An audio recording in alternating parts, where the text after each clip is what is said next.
ఎక్కడ పడిపోతున్నా రక్తం కెక్కేసేవాడిని.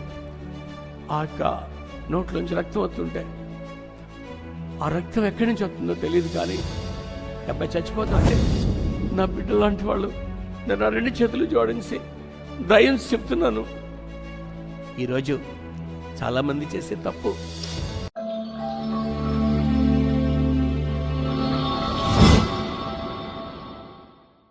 నా యొక్క పేరు రాజారెడ్డి.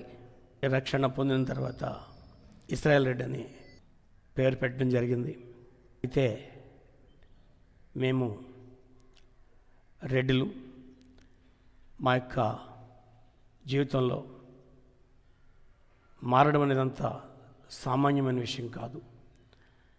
మా తల్లిగారు సత్తి మంగాయమ్మ గారు, ఆవిడ మా యొక్క, నేను పుట్టలేదు ఆ టైంలో, ఆమె చాలా ఒక హిందువుగా చాలా పూజలు చేస్తూ ఉండేవారు.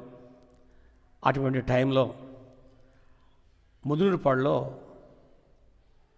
ఆమె ఈ బాలింత జబ్బుతో మనసు మీద ఉన్న సమయం. ఈ బాలింత జబ్బు ఆమెకి ఎలా వచ్చింది అంటే, ఈరోజు విశ్వాసులారా, మీలో కొంతమందికి ఈ జబ్బు గురించి తెలియకపోవచ్చు. ప్రసవించిన తర్వాత సన్నీళ్ళలో చేతులు పెట్టడం, లేక ఇతరితర పనులు చేసుకోవడం, ఒత్తిడి వల్ల ఈ జబ్బు వస్తుంది. ఈ జబ్బు వల్ల ఆమె చాలా రోజు రోజుకి కాళ్ళు తిమ్మిర్లు, చేతులు తిమ్మిర్లు, నిద్రపోయి లేవాలంటే కష్టం, లెగితే పొడిసేస్తాయి కాళ్ళు చేతులు. అలాంటి పరిస్థితిలో కానీ ఆమె పూజలు గట్టే మాల, ఎందుకంటే ఫస్ట్ నుంచి ఆమె విస్తారమైన పూజలు చేసేవారు కనుక అది ఆ రీతిగా ఆవిడ ఇంత బలహీనతలో కూడా ఏ రోజు ఆవిడ పూజలు మానలేదు. అలాంటి సందర్భంలో పెంటపాడు నుంచి ఇక్కడ తాడేపల్లి పట్టణం దగ్గరలో పెంటపాడు ఉంది. అక్కడి నుంచి ముదునూరుపాడు ఒక కంసాల మామగారు వచ్చేవారట.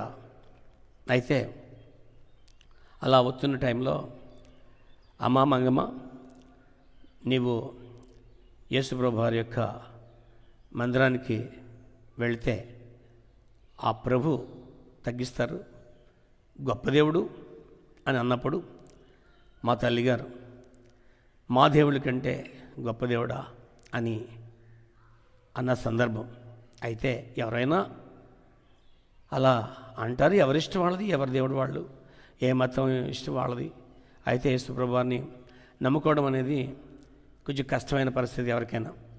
అలాంటి టైంలో ఆవిడ ఎంత చెప్పినా మత మార్పిడి కాదు, ఎందుకంటే మారమని ఆవిడ ఏది చెప్పలేదు, కానీ ఒకసారి ఎల్లమ్మ అన్నారు. అలా ఎల్లమ్మ అన్న టైంలో మరి మేము రెడ్లు కనుక మా నాన్నగారిని అడగాలి. మా నాన్నగారి పేరు సత్తి ధర్మారెడ్డి గారు. ఆయన్ని అడిగితే, ఏ దేవుడైతే ఏమైందిలే, ఎల్లు పర్వాలేదు, ఈ ఆదివారం వెళ్ళు అని ఆయన చెప్పడం. ఆ రోజుల్లో ఆటోలు లేవు, బస్సులు లేవు, బస్సులు ఉన్నా ఎప్పుడో ఒకటి రావడం. అలాంటి టైంలో మా యొక్క అమ్మగారు మా నాన్నగారు చెప్పినట్లుగా మందిరానికి వెళ్ళారు. వెళ్ళినప్పుడు రిక్షా మీద వెళ్ళారు. అలాగే వచ్చేటప్పుడు వెంటనే ఆదివారం ఆ రోజు అప్పుడే తగ్గిపోయింది.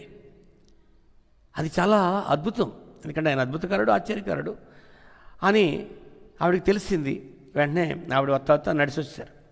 ఈ నడిచి వచ్చిన తర్వాత ఆమె, ఏమండి యేసుప్రభు గొప్ప దేవుడు అండి, నాకు సురుకులు తగ్గిపోయినాయండి అంటే, సరే వారం వెళ్ళు అని మా నాన్నగారు పూజలు చేసేవారు. ఆయన బాణి ఆయనదే, ఈవిడి మందిరానికి వెళ్ళడం ఈవిడి బాణి ఈవిడిదే.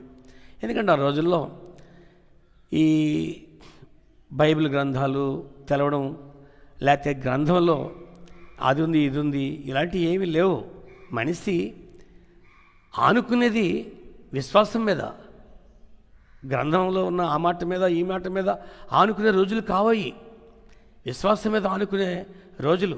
ఆనాటి అబ్రాహాము కాలంలో ఎలాగైతే విశ్వాసంతో ఉండేవారో, ఆనాడు అబ్రాహాము దేవుని నమ్మెను, అది అతనికి నీతిగా ఎంచబడను అన్నట్లుగా ఆ రీతిగా తల్లిగారు నమ్మారు. వచ్చి బోధలు చేసేవాళ్ళు లేరు. కేవలం ఒకటే, ఆమె నడిపించే దేవుడు. ఆమె ఒకవేళ బైబిల్ గ్రంథంలో ఏమైనా చెప్పినా ఆవిడ చదువుకోలేదు, అర్థం కాదు. అలాంటి పరిస్థితుల్లో అలాగే కొనసాగుతూ తల్లిగారు భక్తిలో బాగా బలపడుతున్న రోజులవి. ఆ తర్వాత నేను పుట్టిన తర్వాత నా యొక్క జీవితంలో చిన్నప్పుడు మా అమ్మగారు మోకరించి ప్రార్థన చేసుకుంటుంటే నేను కూడా మోకరించి ఆ తెలియని వయసులో ప్రార్థన చేసేవన్నట. ఆ తర్వాత నాకు 8వ సంవత్సరం వయసు వచ్చింది. 8వ సంవత్సరం వయసు వచ్చినప్పుడు ఒక బయట పరిస్థితులు ఎలా ఉండి అంటే, మీ అమ్మగారు చర్చికి వెళ్తున్నారంట, మీరు వాళ్ళ దేవుడు వీళ్ళ దేవుడు అమెరికా దేవుడు అని నమ్ముకున్నారు అని ఆ చిన్న వయసులోనే కొంతమంది పిల్లలు ఏళన చేయడం మొదలెట్టారు. ఆ టైంలో నేను మా అమ్మగారు ప్రార్థన చేసుకున్నా, ప్రార్థన దగ్గరికి వెళ్ళేవాడిని కాదు. నాలో కొంత ఇష్టం ఏర్పడింది. ఎందుకంటే ఆయన మా దేవుడు కాదు, ఆయన అమెరికా దేవుడట, లేకపోతే చాలా నిమ్మజాతుల దేవుడట అని ఇలా తప్పుడు అభిప్రాయం నాలోకి రాగానే నాలో ఒక జబ్బు మొదలైంది. ఆ జబ్బే నా జీవితాన్ని మార్చేసింది. ఆ జబ్బే ఫిట్స్. ఇలా ఈ ఫిట్స్ నాకు వస్తున్న టైంలో ఇక నా బ్రతుకు ఎలా ఉందంటే, ఎన్ని మందులు, 1, 2 కాదు. ఒక పక్కని ఇంగ్లీష్ మందులు, ఒక పక్కని నేటి వైద్యాలు, ఒక పక్కని హోమియోపతి, ఇలా వాడుతూ ఉన్న నాకు తగ్గేది కాదు. తాడేపల్లిలో మీ అందరికీ తెలుసు, కౌన్సిలర్ డాక్టర్ గారు అనే ఆయన ఉండేవారు. ఆయన దగ్గర ఇప్పుడు కూడా ఉన్నారు, మల్లికార్జునరావు గారని, ఆయన అసిస్టెంట్గా ఉండేవారు.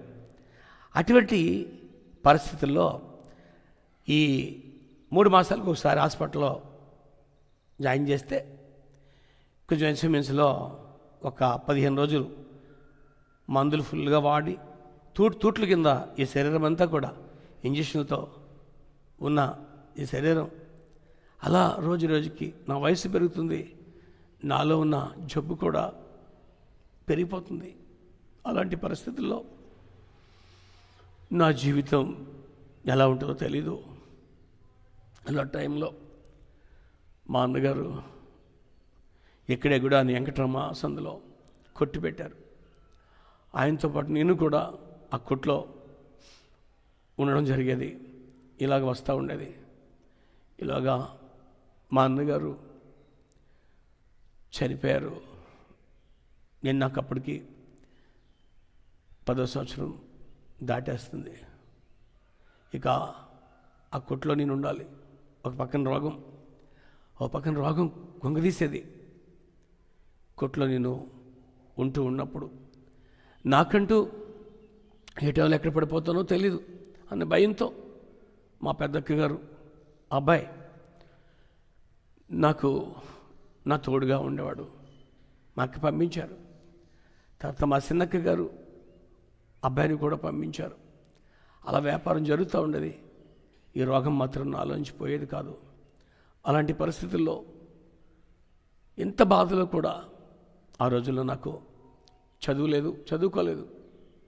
అలాంటి టైంలో ఆ చదువు లేని కారణం, కానీ చదువు కావాలి, ఏం చేయాలి? మా నాన్నగారు బత్తాలు మోసేవారు. నాన్న, నాకు చదువు కావాలి, నేను చదువు నేర్చుకోవాలి అంటే, ఆ రోజు పంపితే నీవు చదవలేదు, ఈరోజు చదువు కావాలి అంటే ఎలాగొస్తాయి? అయినా కూడా గుడింతలు గట్ట ఆయన బత్తాలు మోసొచ్చి రాసిస్తే అవి నేర్చుకుని, అలాగే ఆయన నేను కొట్టు కట్టేసి వెళ్ళేటప్పటికి 1 గంట, ఆయన లెగ్గొట్టి నాకు గుడింతలు నేర్పమంటే ఏమి నేర్పుతారు? ఆ రాసి ఇస్తే అవన్నీ దిద్ది నాకు వచ్చేసినాయి అని చూపిస్తే నిదట్లో వచ్చిన రాపని వచ్చేసినాయి అనేవాడు. అలా గుడింతల వరకు కొంచెం జ్ఞానం. ఇక కొట్టు కనుక ఆ రోజుల్లో కొట్లో సితారా, జ్యోతి చిత్ర, ఎన్కౌంటర్ ఇలాంటి పత్రికలు ఉండేవి. ఈనాడు, జ్యోతి ఇలాంటి పేపర్లు ఉండేవి. అలాంటి పేపర్లు ఖాళీ ఉన్నప్పుడల్లా చదువుతూ ఉంటాం. అలాగే పంచాంగం కూడా ఉండేది, అది కూడా చదవడం. ఇలా ఈ చదువుతూ ఉన్న టైంలో ఆటోమేటిక్గా కొద్దిగా చదువు వచ్చింది అంటే అది దేవుడు ఇచ్చారనుకుంటున్నాను నేను. దేవుడు ఇచ్చారు కానీ నాకు వచ్చిందని నేను గొప్ప చెప్పుకోవట్లా. అంత గొప్ప దేవుడు యేసయ్య అని నాకు తెలియదు, అప్పటికి అర్థం కాదు. అలా జరుగుతున్నాయి రోజులు. ఇక నాకు 15వ సంవత్సరం వయసు అవుతుంది. ఆ 15వ సంవత్సరం వయసులో నా పరిస్థితి ఇంకా రోగం ఎక్కువైపోయింది. చాలా ఎక్కడ పడిపోతున్నా రక్తం కెక్కేసేవాడిని. ఆ కరిసేసుకుంటే రక్తం ఆ యొక్క నోట్లోంచి రక్తం వస్తుంటే ఆ రక్తం ఎక్కడి నుంచి వస్తుందో తెలియదు. కానీ వీళ్ళకి తెలిసేది, కొంతమందికి తెలిసేది కాదు. అయ్యి బాబోయ్, ఈ అబ్బాయి చచ్చిపోతాడు అనుకున్నారు. కానీ అవి కాదు, ఈ బొగ్గలు కొరికేసుకుని లోన నాలుగు కొరికేసుకుంటే వచ్చే రక్తం అది. అలాంటి పరిస్థితుల్లో భయంకరమైన వేదన. అప్పుడు మా అమ్మగారు 15వ సంవత్సరం వయసు అవుతుంది, బాబు నీవు వింటలేదురా, యేసుప్రభుని నమ్ముకో అంటే, అమ్మా ఆ దేవుడి గురించి చెప్పొద్దు నాకు అనేవాడిని. బాబు నన్ను బతికించింది ఆయనే కదా, నేను బ్రతికిస్తాడురా అనేది. కానీ 15వ సంవత్సరం వయసు అవుతుంది, ఆ మాట నేను వినలేదు. ఇంట్లో అదో రోజు పెద్దలకాడ 4 గంటలకు భోజనానికి వచ్చి వెళ్ళి 1 గంట వరకు కొట్లో కూర్చోవాలి. 4 గంటలకు భోజనానికి వచ్చా. 15వ సంవత్సరం వయస్సు. అప్పటికే నేను మనసుని బాగున్నాను. ఆ టైంలో చుట్టాలు ఆవిడొచ్చి మా అక్కగారికి, అక్కలిద్దరికి అమ్మాయిలు, ఆ మామయ్య గారి పిల్లలు, వీళ్ళందరూ కలిసి వరుస అయిన వాళ్ళకి 7 గురు. మంగమ్మ, మీ అబ్బాయికి ఎవరు పిల్లని ఇస్తారు, ఎవరు పిల్లని చేస్తావు అని ఆవిడ అడుగుతుంది బయట. నేను భోంచేస్తున్నాను లోన. వెంటనే ఆడికి పెళ్ళేంటి, ఎప్పటికప్పుడు చచ్చిపోతాడు అన్నారండి. అమ్మ విశ్వాసులారా, ఈ మాట వినండి. ఆ మాటకి లోపల భోజనం చేస్తున్నా నేను కన్నీళ్లతో చేయి కడుక్కుని బయటకు వచ్చి, ఇక నా జీవితంలో పెళ్ళి కానీ పిల్లలు కానీ ఏం కాదు, ఎక్కడో చచ్చిపోతా అనుకున్న ఆ టైంలో ఇన్ని చూస్తున్నాం కదా, ఇన్ని మందులు వాడుతున్నాం కదా, ఒకసారి అసలు ఇన్ని దేవుళ్ళు చూసాం, ఒకసారి యేసు ప్రభువుని చూద్దాం ఏమైంది అని ఒక వారం మందిరానికి వెళ్ళానండి. ఆదివారం ఆరాధన జరుగుతుంది. ఆదివారం ఆరాధన జరుగుతుంటే వయసు 15 కదండి, ఎంత జబ్బున్నా నాలో సినిమాలు చూసే అలవాటు ఉంది. సినిమా 3 గంటలకు సినిమా అయితే 2:30కి చర్చిలోంచి నేనేదో పెద్ద గొప్పవాడిని అన్నట్టు చర్చిలోంచి లేచి వాళ్ళందరూ అమాయకులు కూర్చున్నవాళ్ళు, నేను గొప్పవాడిని అని అనుకుని సినిమాకి వచ్చేవాడిని. అలా వస్తున్న టైంలో రుచి తెలుసుకోమన్నట్లుగా దేవుని యొక్క రుచి తెలిసిందండోయ్.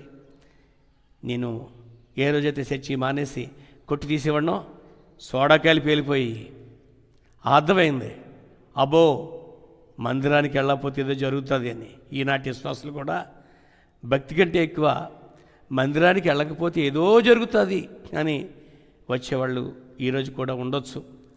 అలాంటి పరిస్థితుల్లో, అలాంటి సందర్భంలో నేను ఒకరోజు అనుకున్నాను, ఇలా కాదు, లాస్ట్ వరకు ఉండి ప్రార్థన చేయించుకుని వెళ్ళాలి అని. ఆ ఆదివారం సినిమా మాట ఎత్తకుండా సరే సాయంత్రం సినిమా చూద్దాం అని ఆ రోజు ఇక సినిమాకి వెళ్లకుండా చర్చి 3 గంటలకు అయింది. అయ్యగారు ప్రార్థన చేయించుకుని నేను వచ్చా. మీరు నమ్మండి, ఆ రోజు నా జీవితంలో జరిగిన గొప్ప అద్భుతమైన విషయం, తెల్లారగట్ల 4 అవుతుంది. ఆ టైంలో నాకు కల వస్తుంది. విశ్వాసులారా, అందరూ వినండి తల్లి, ఈరోజు కళ అంటే మామూలు విషయం కాదమ్మా. కల వస్తుంది. ఆ కల్లో ఒక పాస్టర్ గారు, నేను వెళ్ళే ఆ చర్చి పాస్టర్ గారు కల్లో కనబడి ఒక మందు సబ్దరు ఉన్నారు. బాబు వెళ్ళరా అన్నారు. కళ వినండి తల్లి, కళ. ఆ కళ్ళ వెళ్ళి వెళ్తే నీకు ఇంజక్షన్ ఇస్తానని చెప్పి చేతికి పాస్టర్ గారు నాకు ఇంజక్షన్ ఇచ్చారు. అయితే నేను తెల్లారు 6 గంటలకు లేచి కొట్టుకాడికి వెళ్ళిపోవాలి. లేసా మా అమ్మగారితో, అమ్మమ్మ పాస్టర్ గారు నాకు కళ్ళ ఇంజక్షన్ చేశారు అన్నాను. బాబు పాస్టర్ గారు కాదు, ఆయన దేవుడు, నీకు తగ్గిపోద్ది అన్నారు. 16వ సంవత్సరం వయసులో దేవుడు నాకు ఇంజక్షన్ చేశారమ్మా. ఒకవేళ ఈరోజు ఇది వెర్రితనంగా ఉండొచ్చు, ఈ లోకంలో దేవుడు కనపడతాడా, దేవుడు మాట్లాడతాడా అనేవాళ్ళు చాలామంది ఉండొచ్చు. దయన్సి దైవజనులారా, మిమ్మల్ని ఏమంటలా, చాలా సంఘాల్లో ఇలాంటి అద్భుతాలు జరుగుతున్నా దైవజనులు ఒప్పుకోరని వాళ్ళ సాక్ష్యం చెప్పలేకపోతున్నారు. ఈరోజు యొక్క ఛానల్ వారు ఈ సాక్ష్యాన్ని మీ అందరికీ పంచడానికి వచ్చిన ఈ ఛానల్ వారిని బట్టి నాకు సంతోషం. అలాగే ఎన్నో ఛానళ్ళు, అటు జోషి గారు ఇంకా చాలామంది ఉన్నారు. కానీ నాకైతే నేను సెల చూడను. ఇలా కారణం, నాకు ఎప్పుడు చాలా బిజీ పని ఉంటుంది. అది దేవుని పని, అది నేనే కాదు, నేను గొప్ప అని చెప్పను. దైవజనులు ఎంత కష్టపడతారో నాకు తెలుసు. మాపులు, సరైన దైవజనులకి మాపులు నిద్ర ఉండదు, పొగటాలు కూడా నిద్రపోరు. అలాంటి సేవకులారా, మీ అందరికీ ఉదయపూర్వక వందనాలు చెల్లిస్తూ దయించి సాక్ష్యాలు నమ్మండి. సాక్ష్యాలు నమ్మి, ఒకవేళ మీరు నమ్మపోయినా పర్వాలేదు, కానీ సాటి దైవజనుల్ని మాత్రం ధ్యానం చేయకండి. మీరు ధ్యానం చేస్తున్న ఏడదా మీరు మీతోనే అయిపోయింది అనుకుంటున్నారు. ఎంతమంది దైవజనులు ఆత్మలు ఆవేదనతో కుంగిపోతున్నాయో మీకు తెలియదండి. సాక్ష్యం చెప్తే ఏళన, సాక్ష్యాలు పెడుతున్న ఇలాంటి ఛానల్ వాళ్ళంటే ఏళన.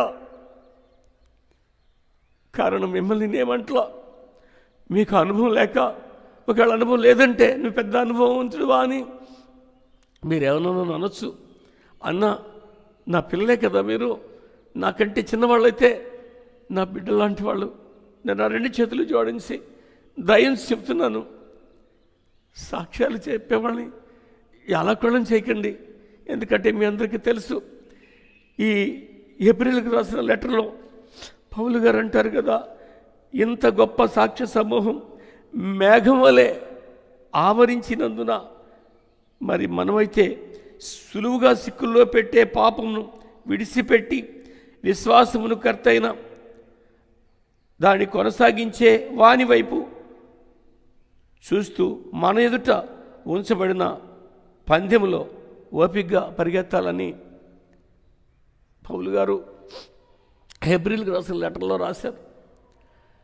అంటే ఈ మాటకు అర్థం, ఈ కడవరి కాలంలో ఇంత గొప్ప సాక్ష్య సమూహం వస్తని, ఇప్పుడే కాదు, ఈ ఛానలే కాదు, ఇంకా ఇంకా ఇంకా అనేక మంది విశ్వాసులు, దైవజనులుగా మేమే కాదండి, మాకంటే ఎక్కువగా విశ్వాసులు,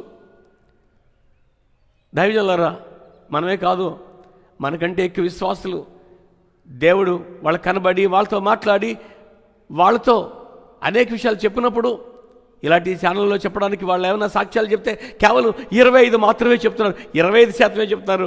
75% మీరు నమ్మరని వాళ్ళు చెప్పడం లేదు, ఏళ్ళని చేస్తారని చెప్పడం లేదు. ఇది కూడా చెప్తాడా దేవుడు, ఇండిషన్ కూడా చేస్తాడా దేవుడు, ఇలా అనుకునే వాళ్ళు చాలామంది లోకల్లో ఉండొచ్చు. విశ్వాసులారా, మీ విశ్వాసం గొప్పది. నాకు చాలామంది సంఘాల్లోంచి విశ్వాసాలు చెప్పినప్పుడు, అయ్యా మా పాస్టర్ గారు దేవుడు నాకు కనబడి మాట్లాడారు, కానీ మా వాళ్ళు నమ్మరు అని అంటారు. కానీ ఆ సంఘం మాత్రం వాళ్ళు మానరు. కానీ మానాలి అని నేను చెప్పడల్లా ఎవరి విశ్వాసం వాళ్ళది. కానీ వాళ్ళ విశ్వాసాన్ని, వాళ్ళకి దేవుడు చేసిన ఉపకారాన్ని దయించి మీ మందిరాల్లో సాక్షులుగా వాళ్ళు నిలబెట్టకపోయినా కనీసం వాళ్ళ సాక్ష్యం స్వయానా మీరన్నా నుండి, మరి నాకంటే చిన్నవాళ్ళు అయితే అంటున్నాను, మరి చిన్న బిడ్డలారా మీరు వాళ్ళ మాట అయినండి. నాకంటే పెద్దవారైతే, నా తండ్రి సమానులు అయితే మీతో మాట్లాడుతున్నాను. ఎందుకంటే సాక్ష్యాలు అబద్ధాలు కాదండి. ఎవరు అబద్ధం చెప్పరండి.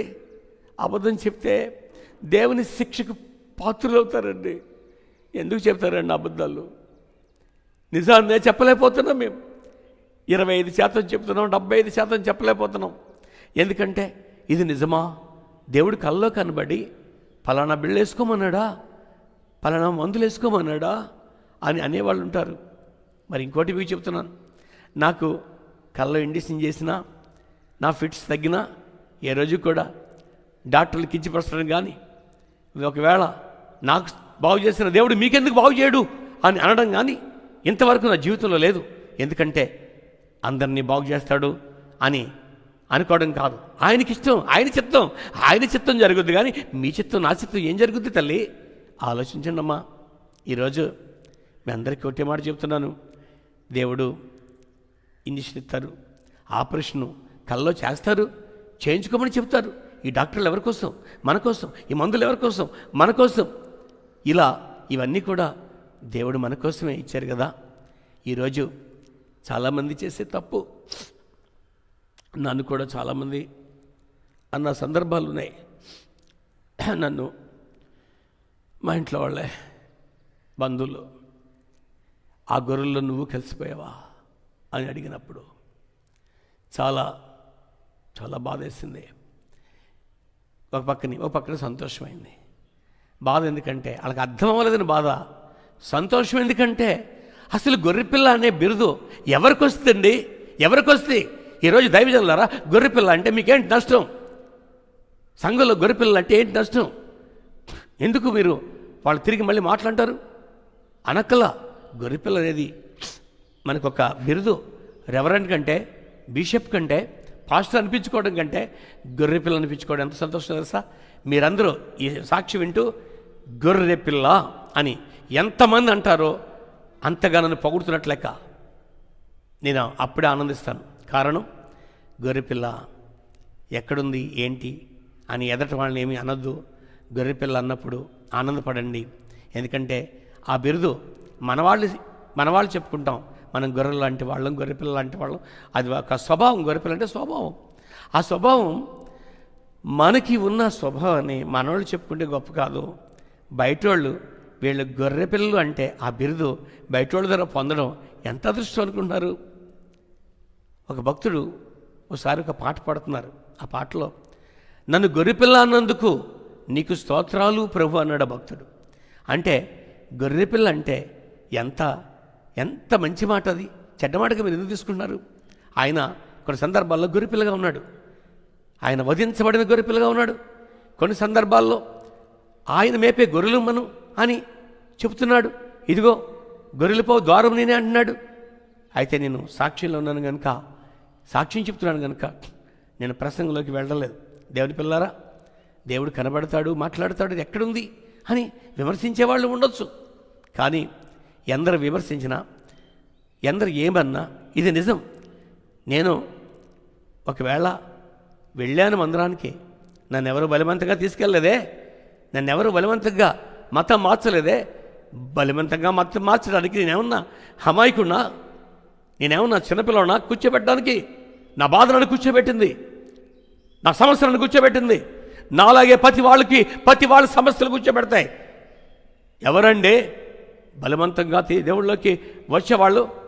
నాకైతే నేనొక్కళ్ళని, ఎంతమంది సంఘం ఉంది, ఏ రోజు కూడా ఒక్కళ్ళని రండని అనలేదు. ఇప్పుడు అన్ను, ఎప్పుడు అన్ను. నేను రమ్మంటే రావడం కాదు. దేవుడు నాలాగే దేవుడు పట్టుకుంటే ఎవరైనా మారాలండి బాబు. ఆలోచించండి. గొర్రెపిల్లంటే కోపడకండి. అది ఎంత గొప్ప బిరుదో తెలుసా అండి. దేవుడు అంటున్నారు, మీరు పావుల వలె వివేకులను పావుల వలె నిష్కళంకులై ఉండు అని అన్నారు. అంటే పావులు అయిపోతామా? ఏంటండి ఇది? పావురా అంటే ఆ స్వభావం, పావు అంటే ఆ స్వభావం కానీ పావులు కాదే. పావురా అంటే ఆ స్వభావం కానీ పావురాయలను కాదే. గొర్రెపిల్ల అంటే ఆ స్వభావం కానీ గొర్రెపిల్లని కాదే. దయించి చిన్నపిల్లరా పాస్టర్స్ మీ అందరికీ కూడా చెప్తున్నా, గొర్రెపిల్ల అంటే సంతోషించక, గొర్రెపిల్ల అంటే మీరు గాడిదలా, మీరు కుక్కలా అని అనకండి. ఎందుకు? మనకెందుకండి? మనకెందుకు? ఎవరి గొడవ మనకెందుకు? మన చాలు. ఒకవేళ ఎవరన్నా అంటే నవ్వండి, సంతోషించండి, ఆనందపడాలి. గొర్రెపిల్లని ఎవరిని అనగలరు? బయట వాళ్ళు ఎవరన్నా అంటారా? ఆ మాట అనగలరా? ఆ స్వభావం వాళ్ళలో ఉంటుందా? తిట్టినా తిట్టలేదు మనం వధించబడిన గొర్రెపిల్ల, కొట్టినా కొట్టలేదు మనం వధించబడిన గొర్రెపిల్ల, ఉమ్మెత్తి తుడుచుకున్నారు మన గొర్రెపిల్ల, జుట్టు పీకిన సహించారు మన గొర్రెపిల్ల, ఆయన గొర్రెపిల్ల. అంటే ఆ స్వభావం ఎంత గొప్పది. అలాగే మన గొర్రెపిల్ల అంటే, అసలు గొర్రెపిల్ల అంటే గొర్రెపిల్ల అనిపించుకోవడం సరిపోతావా? అలా మాట అన్నారంటే మనల్ని ఎంతగా మెచ్చుకున్నట్టు. అసలు ఎందుకు బాబు అసలు ఆ మాటకి మీరు కంగారు పడకండి. ఆ మాట ఇంకా అనాలి. నన్ను అనండి. ఎంతమంది అంటారు? అది ఆ మాట అనేకులది నాకు దీవెన కదా, ఆశీర్వాదం కదా. ఎవరిని గొర్రెపిల్లంటే మీరు ఫీల్ అవ్వద్దు. మనం నిజంగా గొర్రెపిల్లం.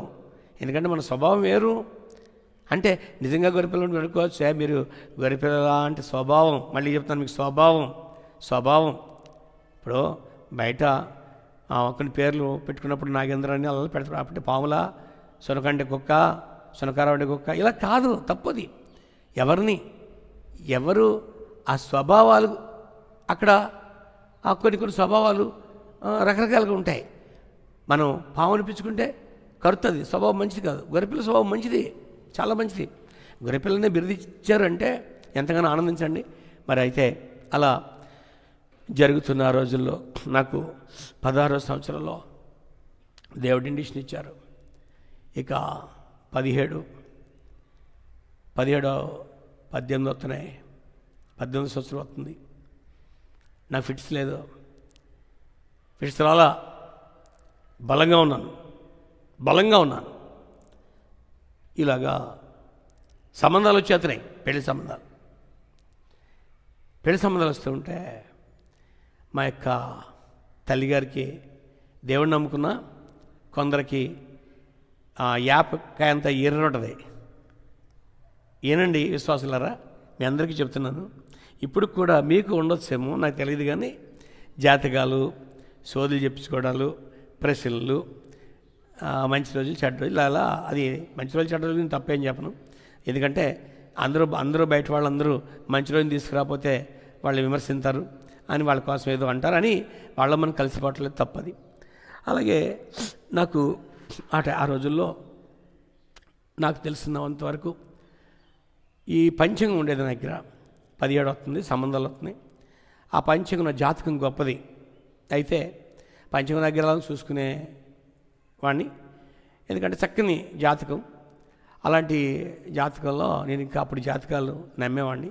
ఏంటిది, నా జాతకంలో ఉన్నవాళ్ళు బాగుంటారు, రాజపూజ్యం 7 అవమానం 14 అని ఉండేవాళ్ళు విషయం ఒక రకంగా ఉంటే, 14 రాజపూజ్యం అవమానం 7 అనేవాళ్ళ విషయం చాలా ఉందండి చరిత్ర దాంట్లోకి వెళ్ళడం. ఉన్నప్పుడు ఇది రివర్స్ అయ్యేది. వాళ్ళకి మంచి 14 అనేవాళ్ళకేమో 7% వస్తే 7 14 అయ్యేది. అలాగే ఆదాయం 14 అంటే వాళ్ళు మొత్తం తేడా వచ్చేసి, ఖర్చు 7 అంటే వాళ్ళకి తేడా వచ్చేది. ఏంటంటే పొంతన ఉండేది కాదు. అలాంటప్పుడు నేను పంచంగం ఏం చేయాలి, 17 సంవత్సరం అప్పటికి ఇంకా పంచంగాన్ని నమ్ముతున్నాను. దేవుళ్ళో ఉన్నాను, దేవుడు ఇండిషన్ చేశారు, కానీ ఇంకా పంచంగం చూస్తాం. మళ్ళా తెలియదు కదండి, తెలీదు ఎవరికైనా. ఇప్పుడు కూడా చాలామందికి తెలియక ఉంటారు. విశ్వాసంలో మీరు కూడా చాలామందికి తెలియక ఇప్పుడు కూడా కొన్ని ఆటలు వదలలేరు. అది లోకల్లో మనం చూస్తున్నాం. మారండి చెప్తున్నాను మీకు. ఈ సాక్ష్యం ద్వారా మీకు ఒక విషయం చెప్పాలి. సేబ్రోలు అని ఇక్కడ గ్రామం ఉంది.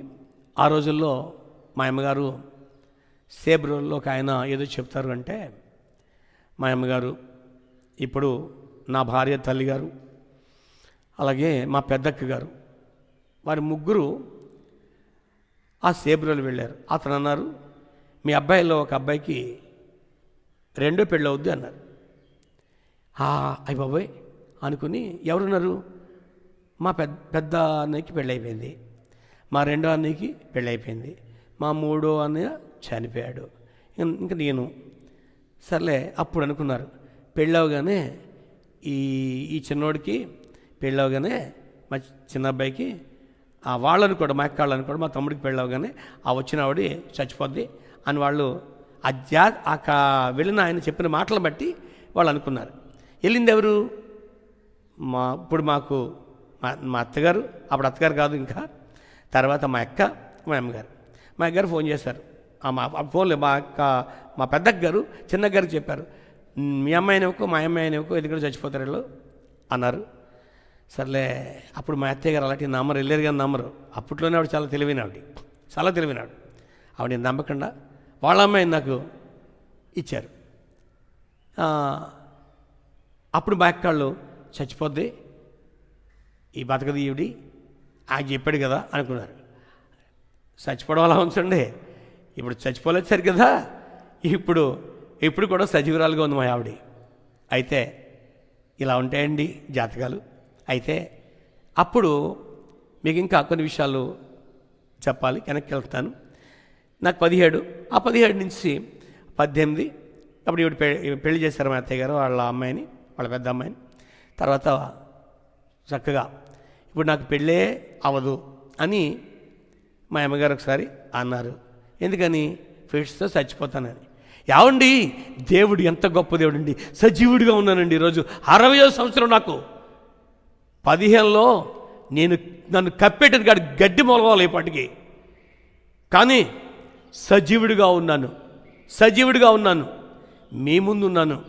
విశ్వాసులారా, దైవజనులారా, ఒకసారి ఈ యొక్క వ్యక్తి సాక్ష్యాన్ని మీరు నమ్మండి. 25% మీ ముందు ఉంచుతున్నాను, 75% మీరు నమ్మశక్యం కాని విషయాలు నా జీవితంలో జరిగాయి. అయితే మీలో కూడా చాలామంది దేవుని బిడ్డల మాటలు మీరు నమ్మరు. దేవుడు చెప్పిన విషయాలు, ఆయన మాట్లాడిన విషయాలు మీరు నమ్మరు. కానీ ఏ సాక్ష్యం చెప్తున్నా 75% దాచేస్తున్నారు. గల కారణం మీరు నమ్మరని, ఏళం చేస్తారని, ఏళాకోళం చేస్తారని. ఇది అనుభవం. ఈరోజు కళలు రావంటే నేను ఒప్పుకోనని ఏ దైవజనులను విమర్శిస్తానా? వాళ్ళెవరు? సాటి సహోదరులు, లేకపోతే నాకంటే బాగా చిన్నవాళ్ళైతే నా పిల్లలు. ఒకవేళ నా పిల్లలు నన్ను ఏమన్నా నేనేం బాధపడను కూడా. ఎందుకని అంటే నా దేవుడు అంత గొప్ప దేవుడు, అంత గొప్పగా ఆయన నన్ను దీవించారు, ఆశీర్వదించారు. ఈరోజు ఇలా బ్రతుకున్నానంటే కేవలం మీరు చూస్తున్న ఈ వ్యక్తి. దేవుడు నమ్ముకోకపోతే 15వ సంవత్సరంలో చనిపోయే వ్యక్తి ఈ వ్యక్తి. మీరు నమ్మినా నమ్మకపోయినా ఇది నిజం. నా యేసయ్య నన్ను సజీవుడిగా ఉంచాడని అనే విషయం నిజం. ఎన్నాళ్ళు ఉంటానో తెలియదండి, కానీ ఉన్నన్నాళ్ళు ఆయన గురించి, నన్ను బ్రతికించిన దాని గురించి నేను చెప్పకుండా ఉండలేను. అయితే ఇప్పుడు మీరు అనుకోవచ్చు, ఫిట్స్ ఉన్న వ్యక్తుల్ని తీసుకొస్తాను, మీరు బాగు చేస్తారా? గుడ్డోని తీసుకొస్తాను, స్వస్థిస్తారా? కుంటోని తీసుకొస్తాను, నడిపిస్తారా? నేనేంటండి నడిపించేది ఎవరు? ఆయన చిత్తం అవ్వాలి. పాత నిబంధనలోనే ఎంతోమంది కుష్ఠరోగుల్లో ఉండగా నయమాన్ ఒక్కడే బాగుపడ కారణం ఏంటి అంటే ఆయన చిత్తం ఉండాలి, ఆయన ఇష్టం ఉండాలి. ఆయన ఇష్టం లేదే, ఆయన చిత్తం లేదే ఏది ఎవరు చేయలేరో. ఈరోజు విమర్శించడం తేలిక, దయించి అర్థం చేసుకోండి. ఈరోజు మీరు వచ్చేయండి అని నేను బాగు చేస్తాను అని అన్నండి. నేనే కాదు, ఏ దైవజనుడు బాగు చేయడండి. బాగు చేసేది ఆయన, దేవుడు, ఆయన ఇష్టమండి. ఒకవేళ నన్ను బాగు చేసిన దేవుడు మిమ్మల్ని ఎందుకు బాగు చేయరు? మీరు మందులు వాడొద్దని చెప్పను, నేనే చెప్తాను డాక్టర్ దగ్గరికి వెళ్ళమని. నేనే వెళ్తాను డాక్టర్ దగ్గరికి. చాలామంది పాస్టర్ గారు అండి ప్రార్థన చేస్తారు, మరి ఆయన ఎందుకు డాక్టర్ దగ్గరికి వెళ్తాడండి? నేనే చెప్తున్నా నన్ను బాగు చేసిన దేవుడు మిమ్మల్ని బాగు చేయొచ్చు. అవసరమైతే డాక్టర్ దగ్గరికి వెళ్ళవలసి వచ్చు, వెళ్ళొచ్చు కూడా. ఏ డాక్టర్ని నేను ఒక్క మాటను నేను ఆ డాక్టర్లందరూ దైవకృప వల్ల మనుషుల యొక్క జీవితాలలో ఆనందాన్ని నింపడానికి, సంతోషాన్ని కలిగించడానికి, వారికి ఉన్న దేవుడిచ్చిన జ్ఞానంతో వాళ్ళు రాసే మందులతో చాలామంది ఆ బీపీకి, షుగర్కి, వాటికి వీటికి మందులు వాడుతున్నారంటే అవి తగ్గించేస్తాను అని నేను రండి అని చెప్పడానికి నేనెవరనండి? ఏ దైవజనుడైనా ఎంతవరకు నిజమే. కొంతమంది దైవజనులు తెలియక నేను బాగు చేస్తాను అని అనరు. ఎవరైనా అంటే ఎంతమంది అండి? ఏదన్నా అక్కడక్కడ నోటికొకళ్ళు ఉంటారు. ఉంటే అందరినీ ఒక లెక్క వేసుకోకూడదు. ఈరోజు మీరు అందరూ ఒకటి ఏదన్నా 10 మంది సరిగ్గా చెప్పకపోతే ఆ 10 మందిని చూసి మీరు అయ్య బాబాయ్ దేవుడు లేడంట, దేవుడు మాట్లాడంట, దేవుడు స్వరం వినపడదంట అని ఎందుకు అనుకుంటారు మీరు? ఇది దైవజనులకు అనుభవం లేకపోవచ్చు, కానీ విశ్వాసులని మీకు అనుభవం లేదా? మీ సంఘాల్లో ఒకవేళ చాలామందికి అనుభవం ఉంటుంది. అనుభవం ఉన్న సంఘాలు ఉంటాయి, అనుభవం లేకుండా ఆ దైవజనుడు మీకు కనబడ్డా దేవుడు అని విమర్శించే దైవజనుల సంఘాల్లో మీరు ఉండొచ్చు. అయినా మీ సంఘాలు మీరు వదలొద్దు. మీ సంఘాలు మీరు ఉండండి. చక్కగా మీ సంఘాల్లో మీ సంఘ దైవజనుడిని గౌరవించండి. కానీ మీకు వచ్చిన సాక్ష్యం ఆ దైవజనుడు వినకపోతే అతనికి అనుభవం తెలీదు. మీకున్న అనుభవం దైవజనుడికి కూడా ఉండకపోవచ్చు ఒకసారి. అయినంత మాత్రాన ఆ దైవజనుడి గురించి మీరు సంఘం మారిపోకూడదు. ఎందుకంటే ఆ దైవజనుడు మిమ్మల్ని చక్కగా వాక్య ఆహారం పెడుతూ మిమ్మల్ని పెంచుతున్నాడు. కొన్ని అనుభవాలు దైవజనుడు అనుభవాలు మీకు లేకపోవచ్చు, మీ అనుభవాలు దైవజనుడికి లేకపోవచ్చు. దైవజనుడే. ఎందుకంటే దేవుడే చెప్పారు, మోషే ధర్మశాస్త్రమందు వాళ్ళు ఉన్నారు కనుక వాళ్ళ మాట మీరు వినండి, వాళ్ళ క్రియల ప్రకారం మీరు చేయొద్దు అని చెప్పారు వాక్యంలో. ఈ గ్రంథం మామూలు విషయం అండి. ఈ పరిశుద్ధ గ్రంథం, ఈ పవిత్ర గ్రంథం మామూలుదా అండి? అసలు ఈ గ్రంథం గొప్పది. అయితే ఈ గ్రంథాన్ని బట్టి ఫస్ట్ ఎవరు మారరు. ఫస్ట్ ఒక్కొక్క మాట ఎక్కడ రాస్తుంటే దానివల్ల, లేకపోతే దేవుడు స్వరం ద్వారా పిలవడం వల్ల, కల్లో మాట్లాడడం వల్ల ఆ దైవశక్తి తెలుసుకుని దేవుడి దగ్గరికి వస్తారు. అప్పటికి బైబిల్ పండితులేం కాదు, వాళ్ళు బైబిల్ చదివిన వాళ్ళు కాదు. 3 రకాలైన అంతస్తులు ఉంటాయి. ఒక అంతస్తు ఏమీ తెలియని అంతస్తు. దేవుడు ఏదో చేస్తారు, వెళ్ళాలి, ఎవరో చెప్పుకుంటున్నారు వాళ్ళు బాగున్నారు అని వచ్చే అంతస్తు. బలవంతంగా ఎవరిని తీసుకొచ్చి కూర్చోబెట్టారు, అలాగే కూర్చుంటారు. ఆ తర్వాత నాలాగా ఎవరికన్నా ఏ ఇంజక్షన్ చేశారనుకోండి, లేదు ఏదన్నా ఒక అద్భుత కార్యం జరిగిందనుకోండి, ఆ తర్వాత 2వ స్టెప్లోకి వెళ్తారు, 2వ అంతస్తు ఎక్కుతారు. ఆ 2వ అంతస్తు ఏంటి అంటే, ఇప్పుడు మనం బైబిల్ చదవాలి, దేవుడు ఇంకేం చెప్పాడో అంటే అప్పుడు ఏం రాసి ఉంటుంది, బాప్తిస్తం పొందమని ఉంటుంది. అప్పుడు బాప్తిస్తం దైవజనుడు బలవంతంగా ఇవ్వడండి. దైవజనుడు బాప్తిస్తం ఇచ్చే అంటే ఇవ్వనంటాడు. ఇంకా అది చాలామంది తెలియడం లేదు. ఈరోజు ఇవ్వను, నువ్వు మారకుండా ఇవ్వను అంటాడు. కొంతమంది పెళ్లి కోసం తీసుకుంటారు, కొంతమంది కొన్ని రకాలుగా ఆ పెళ్ళిళ్ళ కోసం తీసుకుని ఉండొచ్చు. అలాగే అక్కడక్కడ ఉన్నంత మాత్రాన అది దైవజనుడి తప్పు కాదు. దైవజనుడు ఇచ్చేశాడు, దైవజనుడికి అర్థం కాదు అనుకోక్కర్లేదు. దైవజనులు గొప్పవాళ్ళు, గొప్పగానే దైవజనుల్ని దేవుడు ఎన్నుకున్నారు. ఎన్నుకోకుండా ఎవరో దైవజనులు ఎవరో, అది మాత్రం చాలా చాలా గొప్ప విషయం. అందరూ దైవజనులు అయితే వినేవారెవరు? ఒకవేళ వినేవాళ్ళు అందరూ అయితే చెప్పేవారెవరు? ఇది మాత్రం మనం గుర్తుంచుకోవాలి. ఎవరికి ఇచ్చే బాధ్యత, ఎవరికి ఇచ్చే పనిని వాళ్ళకి దేవుడు ఇస్తారు. దేవాలయంలో మాట్లాడండి, దైవజనుడికి ఇచ్చే పని దైవజనుడికి ఇస్తారు. దైవజనుడి పక్షంగా ఆయన ఎప్పుడూ ఉంటాడు. అలాగే దైవజనుడి కింద ఉన్న బిడ్డలు ఉంటారు, వాళ్ళ విషయం వాళ్ళు చేసుకుంటారు, ఎవరి విషయం వాళ్ళు. అలాగా దైవజనులు ఆ రీతిగా దైవజనులు వాడుకుంటారు. ఎవరిని ఏమి విమర్శించొద్దు, ఎవరిని ఏమి అనొద్దు. దేవుని పిల్లలారా ఆలోచించండి. తర్వాత మీకు మరో విషయాన్ని చెప్తాను. ఆ తర్వాత దేవుని కృప వల్ల నేను 18 పెళ్ళయింది, 18 సంవత్సరాలు పెళ్ళయింది. ఆ తర్వాత చచ్చిపోతాను అనుకున్న నాకు 2 పిల్లలు, అబ్బాయి అమ్మాయి. ఆ అబ్బాయికి మళ్ళీ దేవుని కృప వల్ల పెళ్ళి ఛానల్ చేసుకున్నాడు. ఆ తర్వాత పెళ్ళయింది. ఆ అబ్బాయికి 2 అబ్బాయిలు, అలాగే అమ్మాయి. ఆ అమ్మాయికి సొంత బామర్దినిచ్చాం. అయితే ఆ యొక్క అబ్బాయి అల్లుడు గారికి అంటే బామర్దికి అమ్మాయి అబ్బాయి ఆ చక్కని గాయకురాలు మనవరాలు, చక్కని సంగీతం విషయంలో కూడా చాలా బలంగా వాడబడతాడు మనవడు. అలాగే ఇక ఏళ్ళ సంగతి ఇలాగుంటే ఈరోజు విశ్వాసులందరూ కూడా సంఘం అంతా చాలా ప్రేమగల సంఘం. ఆ సంఘంలో ఎన్నో ఎన్నో అద్భుత కార్యాలు దేవుడు చేశారు. అయితే ఎవరిని ఏ రోజు కూడా బలవంతంగా ఏ దైవజనుడు తీసుకొచ్చి ఆ సంఘంలో సన్నిధిలో కూర్చోబెట్టరు. ఎందుకంటే అలాగా ఈరోజు పొరపాటు పడి అనుకుంటున్నారు పాపం తెలియక. ఎందుకంటే బలమంతా మార్పిడి అంటే నాకు నవ్వు వస్తుంది.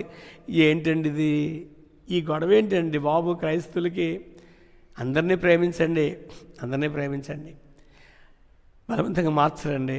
ఇప్పుడు ఉదాహరణకి నాకు అందరూ చాలామంది అన్ని కులస్తులు ఉన్నారు సంఘంలో అని బయట నుంచి దేవుడు నమ్మని వాళ్ళు బోల్డ్ మంది బయట నుంచి నన్ను గౌరవిస్తారు. అయితే నాకు ఎవరు పలారాలు పెట్టరు, తినమని అనరు. అలాగే ఒకవేళ ఏదైనా నేను అక్కడికి వెళ్ళినా ఏమండి పాస్టర్ గారు ఇది మీరు తినరు అని వాళ్ళే అంటారు. ఎవరైనా ఒకళ్ళు తినమంటే నేను తిన్నాం అని అన్నం, నేను తిన్నాం మీకు తెలీదా అన్నం అనకూడదు. నేనే కదండి విశ్వాసులైన మీరు, అలాగే ఫాస్టులైన మీరు ఎవరైనా బయట వాళ్ళని గౌరవించండి. వద్దు అని చెప్పేటప్పుడు వద్దు అనకుండా గడ్డమట్టుకుని బతిమాలండి. అయ్యో నేను తినకూడదు, అమ్మా నేను తినకూడదు అని అనండి. వాళ్ళేం బలవంతంగా బెటర్, మీరు మిమ్మల్ని బలవంతంగా ఎవరో మతం మార్చలేదు, బలవంతంగా మీకు పలారాలు పెట్టేవాళ్ళు లేరు. ఎందుకంటే అటు నుంచి వాళ్ళైనా బలవంతం చేసేది లేదు, ఇటు మీరు బలవంతంగా దేవుడిలోకి రాలేదు. దేవుడు మనయందు చేసే క్రియలు బట్టి దేవుడిని నమ్ముకున్నాం. ఇది వాస్తవం, నిజం. అమ్మా జాగ్రత్తగానండి. సమయం కాలుంటే మరోసారి ఈ వాక్యం ద్వారా అనేక విషయాలు మీకు చెప్పడం జరుగుతుంది. మరొక విషయం మీ ముందు ఉంచుతాను. అనొచ్చు మనుషులు కనబడితే, దేవుడు మాట్లాడితే మనుషులు బతుకుతారా అని వాక్యాలు ఉంటాయి. అందులో ఎలా ఉంటాయి అంటే మోషేని అంటాడు, మోషే చెప్తుంటాడు, అయ్యా నేను చూస్తాను, నీ మహిమను చూస్తాను అన్నాడు. నన్ను చూసిన వాడు ఎవరు? ఏ నరుడు బ్రతకడంటే దాన్ని అపార్థం చేసుకుని దేవుని చూస్తే మనుషులు బతకరు అని. దేవుని చూస్తే కాదు, దేవుని మహిమ చూస్తే బతకరు. ఎవరు చూడలేదు? ఆదామ వాళ్ళతో కలిసి ఉండేవారు. ఆ తర్వాత హనోక్ గారు దేవునితో నడిచారు. నోవా గారు వాడ తయారు చేసినప్పుడు దేవుడితో నోవా గారు నడిచారు. అబ్రాహాం గారిని దేవుడు పిలిచారు. యాకోబుతో దేవుడు పెరుగులాడి చచ్చిపోయారా? అన్ని రేపరాసులు చదవండి. బైబిల్ గ్రంథం బాగా చదివితే మీకు తెలుస్తుంది. విమర్శించే వాళ్ళు ఎక్కడైనా ఒక మొక్క తీసుకుని వాళ్ళు విమర్శిస్తూ ఉంటారు. అది మొక్క తీసుకుని విమర్శించేస్తే అది గొప్ప కాదు. ఇందులో ప్రతి మాట, ఈ మాట ఇక్కడుంది, దాని కింద ఉన్న మాటకి ఈ మాటకి సంబంధం ఉండదు. ఇది ఆయన పుట్టి గురించి కావచ్చు, ఆయన రాకడ గురించి కావచ్చు. ఇలా బైబిల్లో ఒక మాట కింద ఒక మాట ఉంది, ఆ మాటకి ఇప్పుడు సంబంధం ఉంది అనుకోకల పైన చదవాలి. బైబిల్ గ్రంథంలో ఒక అధ్యాయం అంతా సరిగ్గా చదవాలి. అలా చదివి దేవుని యొక్క కృప వలన, దేవుని యొక్క కృపను బట్టి గొప్ప అద్భుతమైన సాక్షులుగా నిలబడండి. ఎందుకంటే సాక్ష్య సమూహం చిన్నది కాదు. సాక్ష్య సమూహం చాలామంది, వాళ్ళందరినీ బైబిలు బాగా తెలిసి వాళ్ళు మారారు అనుకోవడం తప్పు. దేవుడు స్వయంగా మార్చుకున్నారు. దేవుడు స్వయంగా తానే బాగు చేసి మార్చుకున్నారు. అలాంటి సందర్భాలు నా జీవితంలోనే కాదు, విశ్వాసులారా మీ అందరి జీవితంలో కూడా ఇలా జరిగినాయి. ఒకవేళ మీ పాస్టర్ గారు నమ్మకపోవచ్చు, మీ పాస్టర్ గారికి అనుభవం లేకపోవచ్చు, ఆయనంత మాత్రం మీ పాస్టర్ గారిని ఏమనకండి. ఎందుకంటే అందరి అనుభవం ఒకటి ఉండదు. నా అనుభవం ఇంకొకరు రాదు, ఇంకొకరి అనుభవం నాకు రాదు. దేవుని పిల్లారా ఆలోచించండి. ఈ సాక్ష్యం ద్వారా ఎవరైనా ఏదన్నా ఒకవేళ నన్ను ఏదన్నా మీరు అనాలంటే అన్నా నేను పడతాను, కానీ కలలు రావు, దర్శనాలు రావు, దేవుడు మాట్లాడరు అని మాత్రం దయించి పిల్లారా అనకండి. దేవుడు మిమ్మల్ని దీవించునుగాక. తల్లవంచండి విశ్వాసులారా, తల్లవంచండి. సర్వకృపాను మాట్లాడి నాతో మాట్లాడిన దేవుడవు, నీ బిడ్డలతో మాట్లాడు ప్రభా. నాతో మాట్లాడిన దేవుడవు, నీ బిడ్డలకి నాయన కనబడు నాయన. నాతో కనబడి మాట్లాడి ఇంటికి ఇచ్చావు, అలాగే కొంతమందికి ఇస్తావు అని అందరికీ ఇస్తానని కాదు. అయ్యో ఫోన్ చేసి నాకెందుకు చేయరు, నువ్వు ప్రార్థన చేయి అని నన్నంటే నేనేమన్నా బాగు చేసేవాడినా? మీరు బాగు చేసేవారు. అది తెలియక మూర్ఖత్వంగా మాట్లాడే ఒక్క వ్యక్తులు ఎవరంటే వాళ్ళు కూడా మార్చి, అయ్యా అటువంటి మనసు తీసేసి మంచి మనసు ఇవ్వండి.